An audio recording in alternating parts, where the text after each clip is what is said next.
Assalamualaikum pemirsa TVmu dan juga Sobat Unggul TV UMJ. Bagaimana kabarnya? Semoga dalam keadaan sehat walafiat ya. Wah, senang sekali rasanya saya Salsa Nabila dapat menjumpai Anda lagi dalam program UMJ Talks, di mana kita akan membahas seputar Universitas Muhammadiyah Jakarta, mulai dari bisnis mahasiswa, prestasi mahasiswa, pengabdian, dan tentunya banyak hal lagi yang berkaitan dengan Universitas Muhammadiyah Jakarta yang dapat menginspirasi kalian semua. Dan tentu hari ini saya tidak sendiri karena saya telah ditemani 3 narasumber, sosok relawan yang telah mendedikasikan dirinya dalam bencana banjir yang pada saat itu terjadi di Sumatera dan juga Aceh. Untuk itu langsung saja kita perkenalkan satu persatu narasumber pada hari ini. Mulai dari yang samping saya, ada siapa di sini? Terima kasih. Perkenalkan, nama saya Dio Saputra, mahasiswa semester 4 Ilmu Kesejahteraan Sosial FISIP UMJ. Dio dipanggilnya? Iya, Dio. Oke, Dio. Sampingnya Dio ada siapa? Nama saya Fernando Torres, sama dengan Dio, saya di Fakultas Ilmu Sosial dan Politik dengan program studi Kesejahteraan Sosial. Oke, sampingnya Fernando. Ya, perkenalkan saya Dimas Priangga, saya mahasiswa Ilmu Kesejahteraan Sosial, Fakultas Ilmu Sosial dan Ilmu Politik. Oke, baik. Terima kasih Dio, Fernando, dan juga Dimas yang telah hadir. Nah, teman-teman, mereka ini adalah sosok relawan yang telah membantu para korban ya pada saat itu di bencana Sumatera, betul? Dan juga Aceh ya? Iya. Oke, kalian di bidang apa pada saat itu menjadi relawan pada saat berangkat ke Aceh? Di bidang khususnya psikososial. Psikososial, oke. Nah, sebelum kita membahas tentang relawan, teman-teman, pastikan kalian juga mahasiswa dari Universitas Muhammadiyah Jakarta dong, Yes, betul. tentunya. Nah, kalau boleh tahu kegiatan sehari-hari selain berkuliah apa nih kegiatannya? Dio, Kalau boleh? saya selain berkuliah juga aktif di berbagai organisasi kampus. Apa aja nih? Kayaknya banyak ya kegiatannya Iya, nih. lumayan banyak. Kalau kemarin tuh sempat aktif di himpunan mahasiswa kesejahteraan sosial, terus juga di BEM FISIP UMJ juga aktif, lalu di IMM Komisariat FISIP UMJ juga aktif. Aktif. Iya. Nah, kan itu bidangnya bidang ke organisasi semua ya. Tapi kenapa Dio memilih untuk jadi relawan, pengabdian kepada masyarakat? Iya, karena itu sejalur juga dengan program studi kesejahteraan sosial yang misinya itu pengabdian kepada masyarakat, pemberdayaan, lalu juga selaras dengan Catur Dharma Perguruan Tinggi Muhammadiyah. Masya Allah. Pengabdian masyarakat. Siap, keren sekali. Oke, lanjut ke Fernando. Kalau saya pribadi di lingkup universitas atau fakultas, jujur tidak ada keaktifan dalam organisasi. Tapi saya melihat misal di himpunan mahasiswa kesejahteraan sosial, lumayan banyak kegiatan dari mahasiswa yang menarik buat saya tuh ingin ikut ke dalamnya. Waktu itu saya hampir mau ikut ke pengabdian masyarakat dari MKS, tapi sayang sekali saya harus turun ke Sumatera karena jadwalnya Barengan. Iya. Oh gitu. Oke. Kalau Dimas? Kalau saya untuk di kampus ini tersendiri, saya mengikuti himpunan prodi, himpunan mahasiswa kesejahteraan sosial, dan juga di luar kampus ada beberapa yang saya ikutin seperti kegiatan-kegiatan relawan. Salah satunya saya memang suka mengikuti kegiatan-kegiatan sosial di luar kampus juga. Seperti itu kan. Oke. Nah, berarti kan memang aktif ya, baik di internal dan juga eksternal. Contoh Fernando kan. Nah, sebelum berangkat jadi relawan ini, kalian pernah jadi relawan sebelumnya di event atau kegiatan-kegiatan lain gitu yang di prodi kalian begitu? Kalau saya sebenarnya pas SMA sih. Pas SMA? Iya, waktu itu gempa Bandung. Bandung? Iya. Oke. Itu turun langsung ke sana. Jadi sebagai tim logistik bersama dengan teman-teman MDMC Depok. Oke. Kalian yang dua? Kalau di dunia sosial mungkin ya, terutama kesejahteraan sosial, selama saya berada di universitas, alhamdulillah ketika saya mengajukan magang mandiri untuk mengajukan pendamping guru bimbingan konseling di salah satu sekolah, itu pada saat semester 3 saya langsung terjun dan mengetahui masalah-masalah apa sih yang dihadapi sama remaja-remaja. Dan juga di dunia relawan lain saya aktif di salah satunya Nusantara Palestina Center. Dari agensi Palestina itu? Dari yayasan. Yayasan. Oh gitu, keren sekali. Lanjut ke Dimas. Kalau saya memang saya suka ikut kegiatan-kegiatan sosial. Biasanya saya di luar kampus juga saya suka membuat program di panti, di yayasan. Oh, berarti bareng ini apa namanya, volunteer ya? Betul, volunteer. Oke. Jadi kita kayak ngajak volunteer dari lain untuk bergabung ikut kegiatan-kegiatan sosial. Dan juga di kampus juga yang tadi saya mengikuti organisasi himpunan. Di sana juga di dalamnya ada pengabdian masyarakat seperti itu. Ya. Terus lalu apa sih alasan kalian ingin mendedikasikan diri untuk masyarakat selain dari program studi ya? Apakah memang kalian pure pengen membantu, menolong gitu?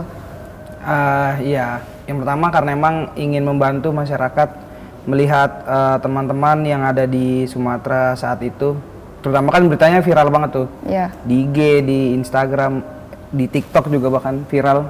Jadi saya ngeliat mencoba merasakan lah turun langsung ke sana, karena dibuka juga linknya dari MPKS, Pimpinan Pusat Muhammadiyah. Jadi saya coba daftar dan alhamdulillah keterima. Ya akhirnya bisa membantu, walaupun nggak seberapa, akhirnya bisa membantu teman-teman yang terkena bencana itu. Oke, kalau Fernando sama Dimas? Jujur saya tergerak ketika mendengar berita tersebut. Empati saya ingin gitu untuk membantu, tapi bingung melewati apa. Nah, alhamdulillah dari MPKS dan melalui UMJ disediakan untuk menjadi relawan turun ke sana. Oke. Kalau Dimas juga sama mungkin?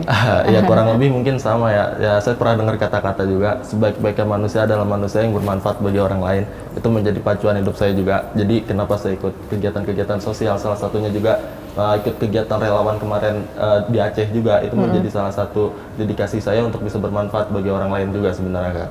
Oke, baik sekali. Nah, kalian tadi nyebut MPKS, berarti itu adalah lembaga yang menaungi kalian pada saat berangkat ke Sumatera dan juga Aceh. Namun untuk itu tahan dulu teman-teman, nanti kita akan bahas lagi lebih jauh mengenai relawan pada saat di sana dan juga MPKS tentunya yang menjadi lembaga. Oke, untuk itu kita jeda sejenak karena akan ada pesan-pesan berikut ini. Baik, terima kasih pemirsa masih bersama kami di program UMJ Talks. Melanjutkan pembicaraan yang tadi yang mengenai MPKS. Boleh dijelaskan nggak sih teman-teman untuk pemirsa di luar sana MPKS itu apa sih sebenarnya? Boleh dari Fernando deh.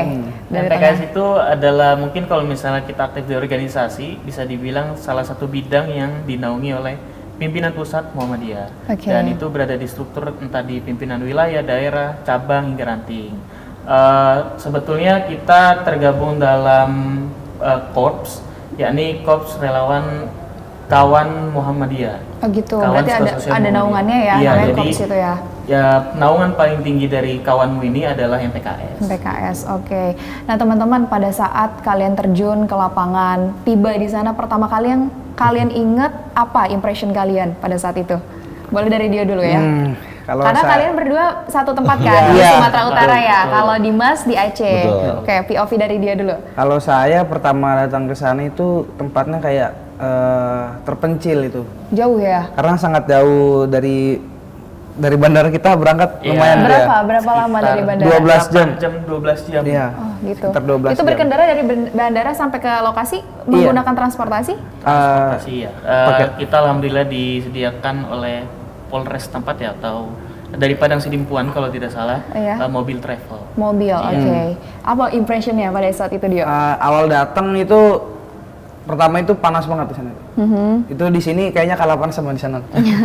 Itu bener-bener panas banget. Terus yang kedua itu saya ngelihat ada tenda-tenda biru yang didirikan sama sebelumnya itu kawan-kawan dari MDMC Jawa Tengah.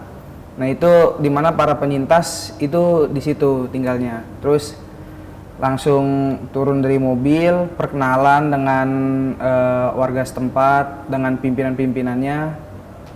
Baru kita mencoba mendekatkan diri ke masyarakat. Oke, kalau Dimas, kita beranjak ke Dimas dulu nih ya, yang dari Aceh ini kita waktu itu. First impressionnya mungkin pas di sana itu mengenai lingkungan juga benar yang dikatain Gio, di sana itu cukup panas banget ya bisa dibilang ya. Apalagi di sana itu lumpur-lumpurnya sudah mulai mengkering sehingga lumpur-lumpurnya itu menjadi debu. Debunya itu sampai kita tuh kalau siang-siang harus menggunakan masker. Oh gitu. Ya, karena saking banyak debunya dan ketika datang ke sana juga kita melihat gelondongan kayu yang cukup banyak dari ujung ke ujung tuh benar-benar gelondongan kayu semua, dan kita juga melewati rumah atau satu desa yang benar-benar sudah tertimbun oleh lumpur sehingga desa itu tuh udah benar-benar tidak bisa digunakan lagi. Jadi kita sampai melihat hal-hal yang kayak gitulah ibaratnya di sana. Apa sih feeling kamu pada saat melihat itu semua? Sedih kah, kasihan kah pada saat itu ngelihat masyarakat yang terdampak? Cukup sedih sebenarnya, karena melihat di sana kan pasti mereka sulit juga kan untuk berkegiatan, untuk beraktivitas bagaimana semulanya kan. Kayak sebelum terjadi bencana itu mereka bisa beraktivitas seperti biasa, tapi Iya, setelah betul. terjadi bencana tersebut, mereka harus bisa beradaptasi. Gimana caranya mereka bisa melakukan kegiatan, tapi setelah terjadi bencana tersebut, seperti itu. Oke, kalian juga kan di bidang relawan psikososial. Tentu walaupun sedih, tapi tetap harus semangat dong. Betul. Karena kan Iya, tujuan betul. kalian mau mengedukasi, Iya. memberikan Betul. semangat. Betul. Nah itu pada saat itu psikososialnya, edukasinya itu tertujunya kepada anak-anak atau ke semua masyarakat yang terdampak? Kita dari tim keseluruhan, Iya. kita berfokus baik anak, lansia, dewasa, remaja, dan difabel. Oke. Jadi semua aspek yang berada di dalam naungannya, kita bantu dukungan psikososialnya. Oke, nah bagaimana pada saat kalian pertama kali datang ke sana, mereka menatap kalian dengan penuh harapan, bisa diberikan senyuman gitu lah ya, diedukasi dengan hal-hal games yang membanggakan gitu. Apa sih programnya pada saat itu pertama kali diinisiasi di sana? Kalau kita di Sumatera Utara, program pertama itu gimana caranya kita supaya pendekatan dulu ke masyarakat. Pendekatan pertama Iya. ya, karena kan kalian juga orang baru, Betul. pendatang, walaupun sebagai relawan tapi tetap aja ya, Betul. kalian Iya. orang baru. Oke baik, terus? Terus setelah pendekatan udah cukup dekat, kita melakukan asesmen. Jadi kita melihat kebutuhan apa aja sih sekiranya yang masyarakat itu butuhkan gitu. Oke. Karena kalau kita tiba-tiba langsung membuat kegiatan, itu nanti takutnya nggak sesuai apa yang dibutuhin sama masyarakat. Jadi kita membuat asesmen terlebih dahulu, habis itu kita rapatkan satu tim, baru kita buat programnya. Seperti Oke. itu. Dan masih diingat programnya pada saat itu apa? Masih. Apa? Kalau dari Sumut Kalau dulu, dari Kak Aceh. Sumut, kita cukup banyak. Kita waktu awal datang itu anak-anak langsung datang gitu ya, Oh iya? nyambut seneng. Karena mungkin sebelumnya kan pernah ada yang dari MDMC Jateng gitu. Iya. Oh, terus juga ada dari orang-orang dewasa kayak ibu-ibu bilang jadi rame lagi lah di sini karena ada kalian gitu Iya, katanya. Terus program-program yang kita adakan itu kayak ngaji bersama, nonton film bareng, terus juga bermain sama anak-anak. Kita juga kunjungan ke sekolah terdampak, SD yang terdampak. Oke. TK juga. Iya, dan kita juga ada masak bersama, pengajian Al-Kahfi di malam Jumat, terus juga mungkin yang cukup menantang bagi kita itu di Jalan Sehat. Jadi kita dari posko ke lokasi lain untuk kita jalan sehat gitu. Oke. Nah, bentuk bersenang-senang lah. Oh, tapi treknya pada saat itu masih banyak kayu gelondongan atau bagaimana kondisinya? Karena kita berada di tempat posko ya, yang itu dimana jauh dari lokasi bencananya, itu nggak ada sama sekali. Tapi kalau misalnya kita ke lokasi bencananya yang di Garuga, itu semuanya masih debu, masih lumpur kering, juga masih banyak sekali aparat lah. Iya. Banyak sekali aparat dan juga masih banyak gelondongan-gelondongan kayu. Oh, betul-betul. Oke. Kalau dari Aceh bagaimana pada saat itu? Sebenarnya kurang lebih pertama perkenalan itu masih sama Iya. kayak yang dari Sumut, kayak misalkan pendekatan dulu terlebih dahulu kan untuk masyarakat sekitar supaya bisa lebih kenal lagi lah ibaratnya. Dan setelah kita sudah pendekatan, kita mengasesmen kebutuhan apa saja yang memang dilakukan.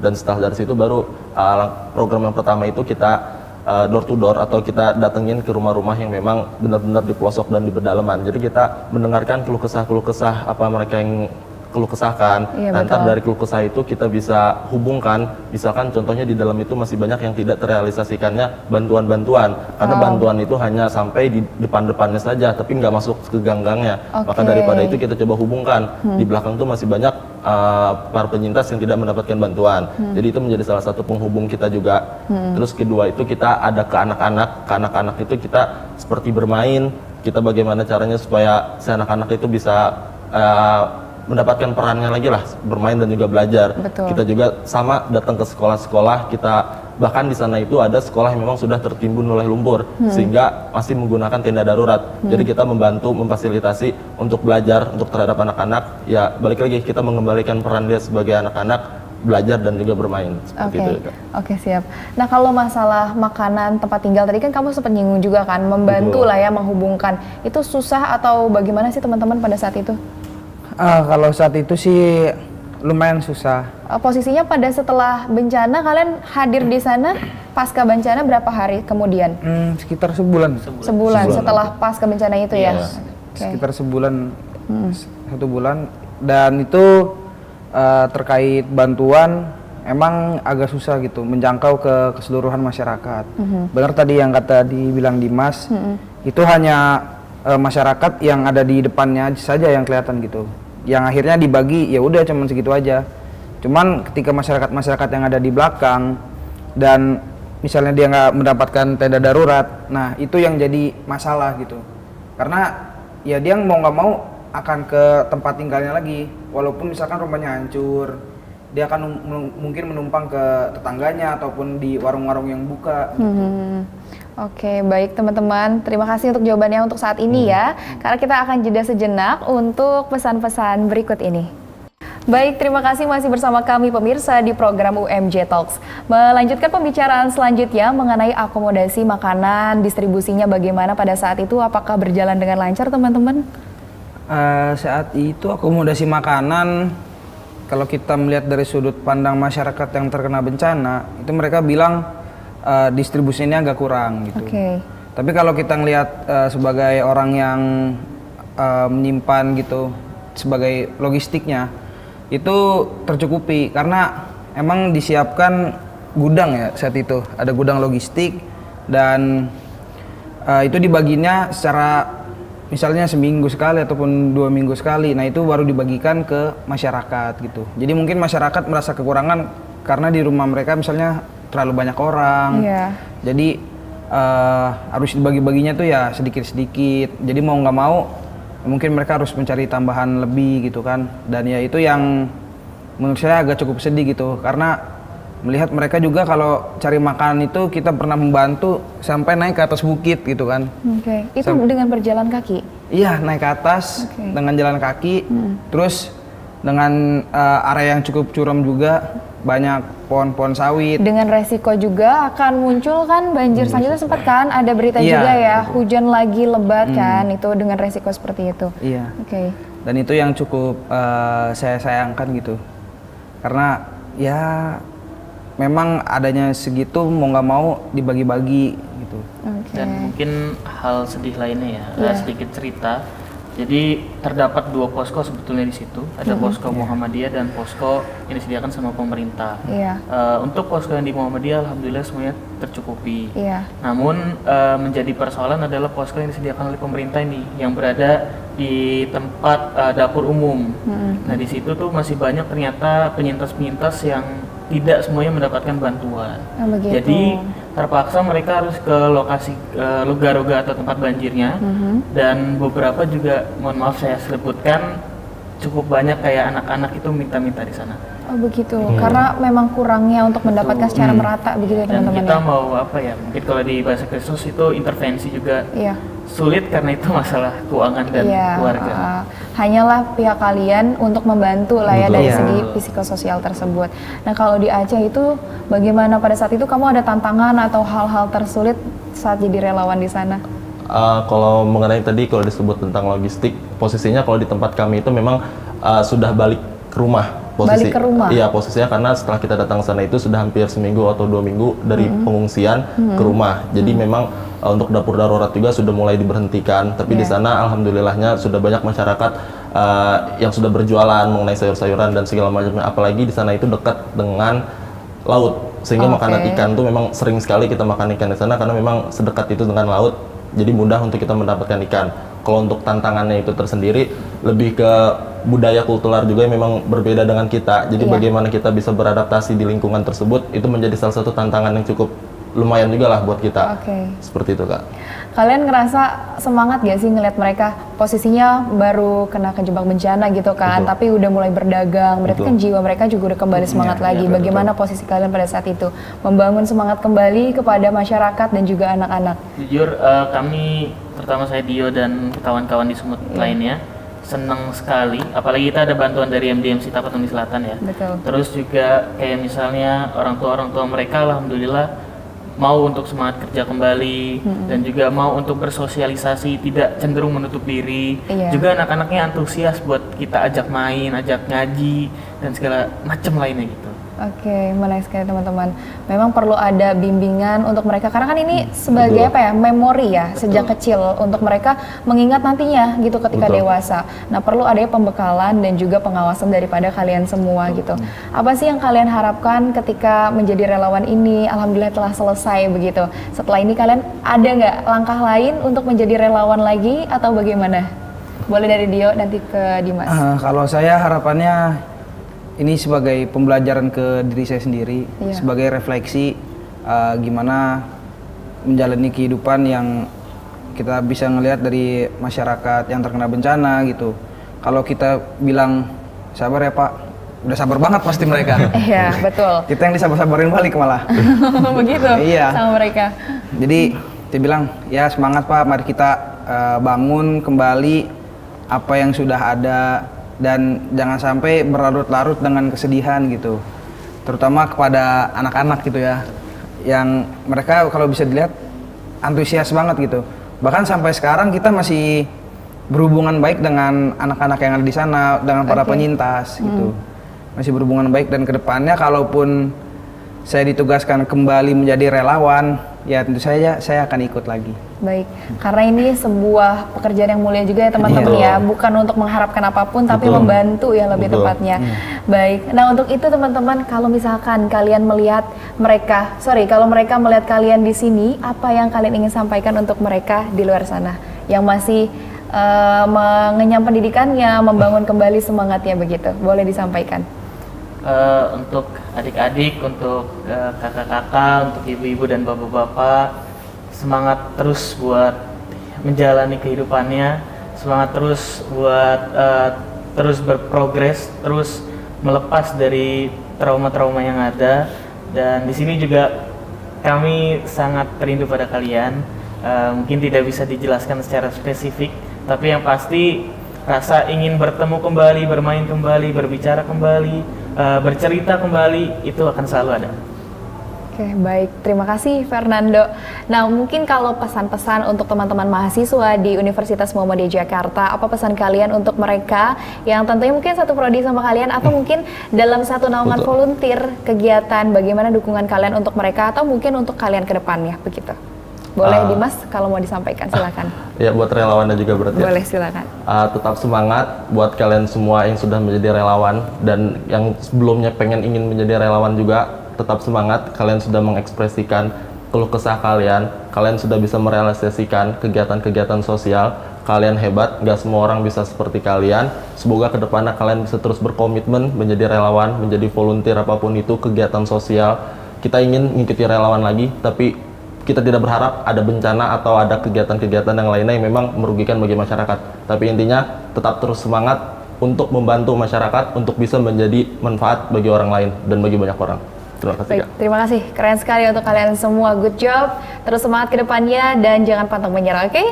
Baik, untuk itu pemirsa, tidak terasa kita berada di penghujung acara pada hari ini. Senang sekali saya sudah berbincang dengan 3 relawan yang luar biasa telah mendedikasikan dirinya untuk masyarakat. Untuk itu saya Salsa Nabila bersama kerabat kerja yang bertugas pamit undur diri dan sampai jumpa.